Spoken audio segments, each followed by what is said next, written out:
Joo, mökillä ollaan ja nyt on huhtikuun 18. päivä. On jo aika lailla jäät lähtenyt tästä rannasta, mutta kuten näkyy, niin laituri ei ole vielä uskallettu laittaa ihan valmiiksi. Ettei käy niin ikävästi, että olisi lähtenyt jäitten mukana koko roska tai ikuisuusprojekti tää laituri meillä. Näyttää pysyneen taas yhden talven, et hiukan ehkä vinossa, mutta mitäpäs siitä.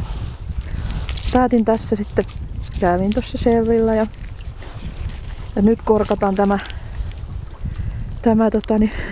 jäätelökausi tältä vuodelta. Elikkä ensimmäinen Eskimo-puikko lähtee tästä.